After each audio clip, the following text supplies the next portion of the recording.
Hey guys, welcome back. Thanks for joining me for another chapter of PAX. If you just recently joined the channel, thank you very much. I did post something on my socials that every subscriber counts or helps. So if you subscribed and you don't plan on watching the videos, that's all right. But if you are joining, thank you again for doing that. I appreciate it. And if you are joining for the first time for chapter 16 of PAX, definitely go back and start from the beginning. You're going to be confused, and this is a really interesting book. We're in the middle of it. Chapter 16. That's enough. The words, along with Vola's hand on Peter's shoulder, were a welcome relief. His foot throbbed, his shoulders ached, and his armpits were so chafed that they were bleeding.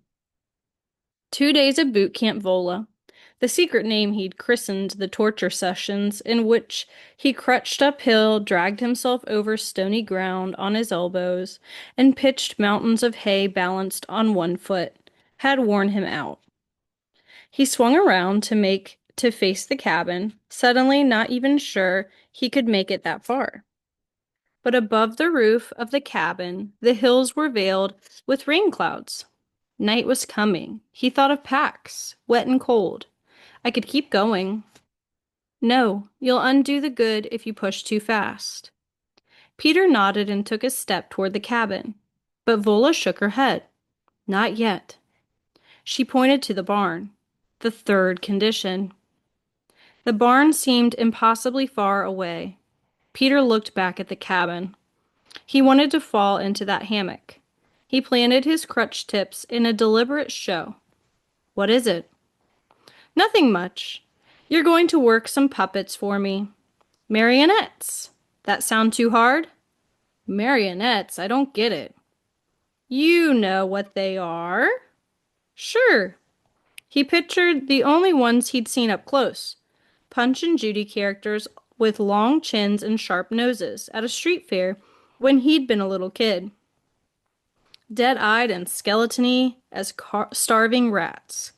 The puppeteer had jerked them across the stage in twitchy rushes that had left him with nightmares for weeks. What about them? Vola eyed him for a moment before answering. Another true piece of myself I had recovered. I remembered that I'd made some marionettes for my little nieces when I was a teenager. I remembered how much I loved carving the wood. She'd pulled 2 scarves from her overalls and handed them over with a sigh. Wrap those hand grips. You're still hanging off the crutches. Take the weight on your palms, child. Spread it to your arms, and even when you're just standing there. Vola's unexpected kindness undid Peter. 1 minute, she'd be barking at him for a dozen pull-ups or shooting her fingers at his face, warning him not to get too close. It was comfortable that way, like home.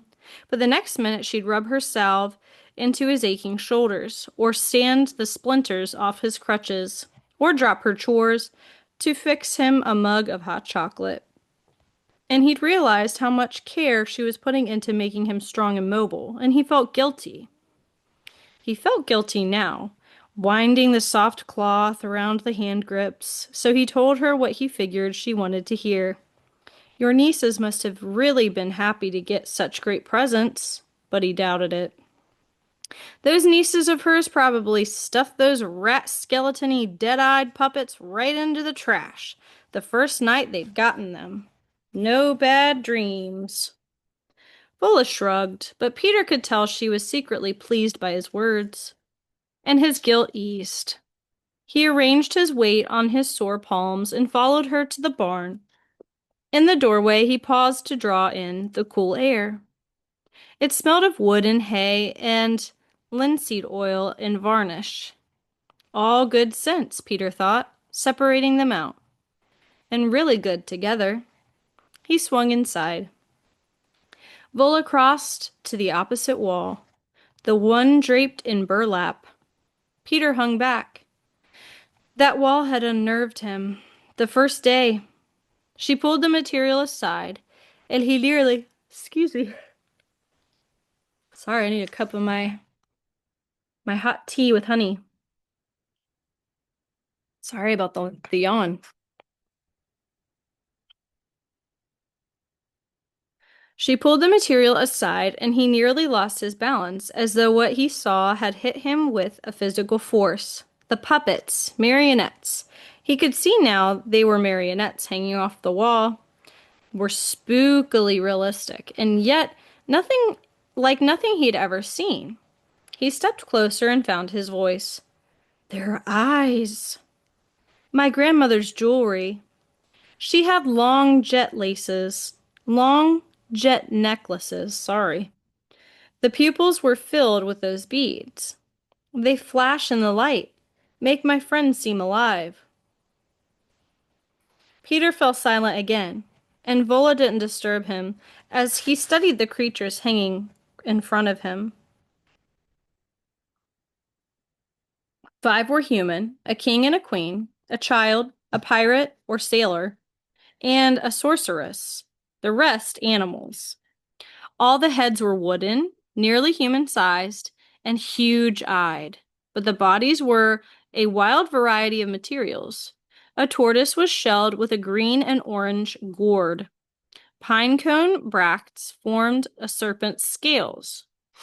And feathers. Almost all the puppets wore an assortment of feathers as hair or headdresses, or cloaks or breeches. Looped neatly over pegs beside each marionette was an array of dowels and paddles, strung together with thin black cord. In the center of the wall hung what Peter guessed was the largest puppet, covered by a separate piece of cloth. Vola removed it, and he gasped. The great bird's wings were magnificent, probably a good 5 feet at full span. Hundreds of dark feathers gracefully overlapped each other in perfect rows, the tips painted red, as if licked with fire. Vola lifted it from its perch and carried it over to Peter. Most of the others are head and shoulder puppets, but this one needs to fly. I jointed him at the elbow. When he soars, you can almost feel the wind. Go ahead, you can touch him. Peter reached out. His fingertips stroked a sleek, feathered shoulder, then the sharp wooden beak, painted a bright gold. The bird's eyes glittered huge and black. He dropped his hand. So what do I have to do with this? Vola motioned to the hay bales. Might as well sit down. I'm going to begin at the beginning. Peter sank onto a bale of hay, grateful for the rest. He watched as Vola hung the great bird back up. She pulled a small book from a niche in the wall, then came and sat beside Peter with it and cradled in her hands. I killed someone. She looked up. Peter wasn't quick enough to cover his shock. She heaved a sigh, thick with disgust. No matter what Deibelman lines they feed you about learning trades and reaching your potential, you're there to kill people. Kill or be killed.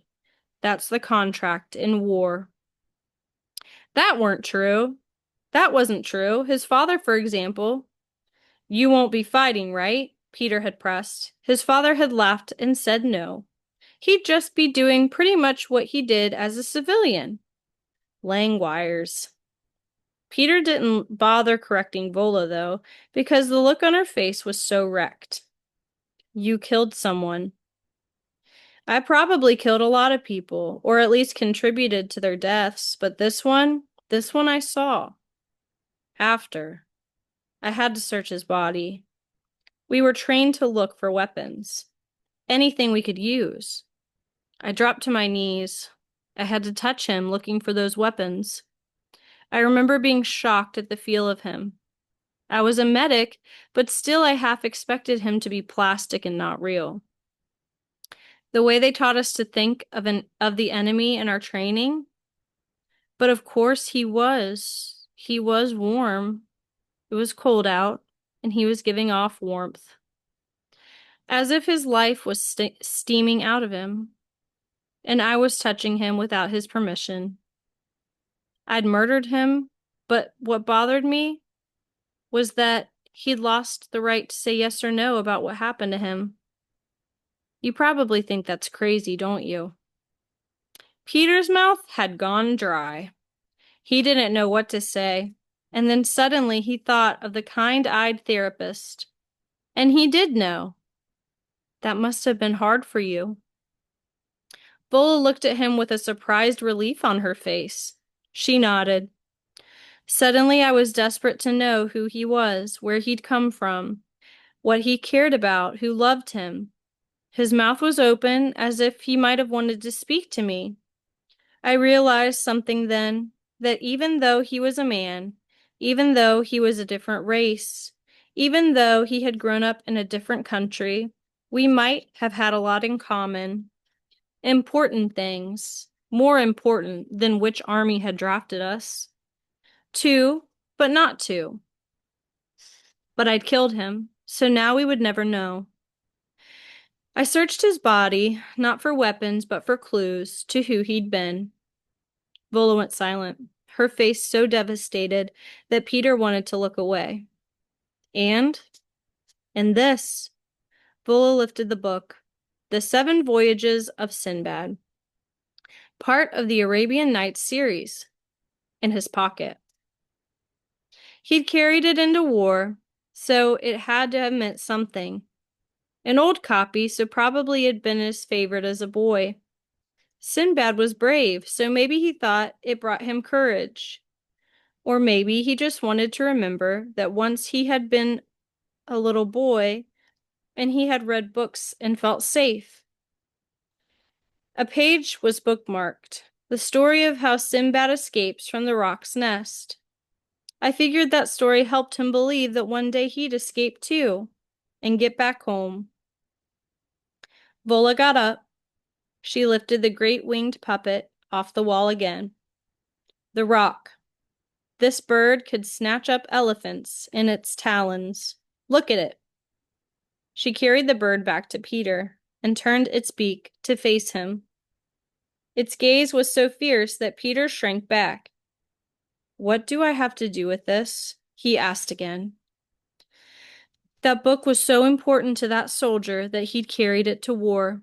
So I figured, since I'd taken his life, I owed him something. I owed it to him to tell the story that meant so much to him. I carved all of these puppets, and I've been telling the story of Sinbad escaping from the rock here in my barn for nearly 20 years. Vola handed the control apparatus to Peter. And now, finally, I'm going to get to see what it looks like.